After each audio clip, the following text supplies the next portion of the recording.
Yo, what's going on, everybody? It's your boy, MotoManDan, and today I've got another Chimps video for you guys.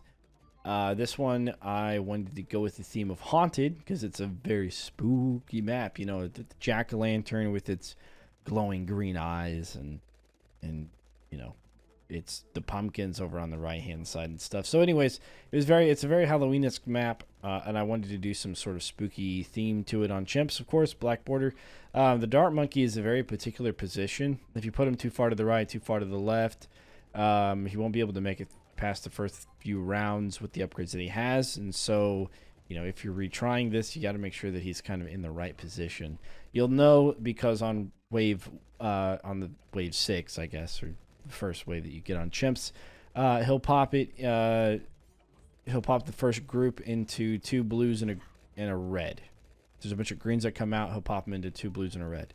If he does 3 blues, then it's not good enough, and you're going to fail later on.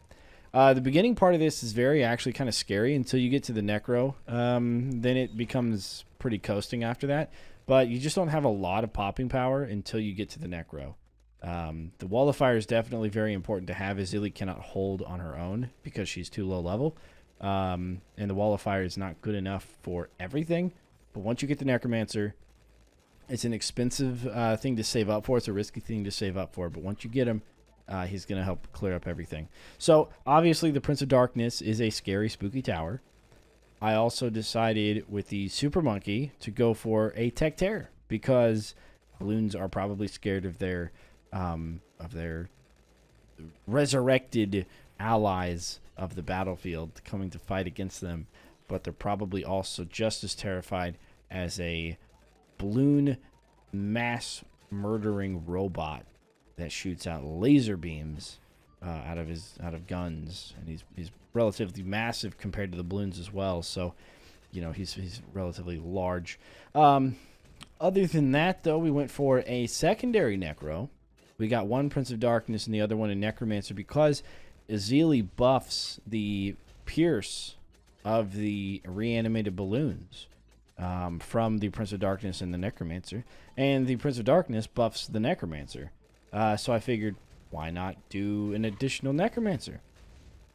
Now, I tried this several times with the unstable concoction with the middle path. I don't remember what it's called, the 5th tier middle path alchemist, because I figured, well, a Dr. Jekyll, Mr. Hyde sort of situation would also be kind of spooky. It's a thematic Halloween thing. However, I just couldn't get it to work. It was too expensive, and it just didn't do enough damage for it to be worth it with all these other towers.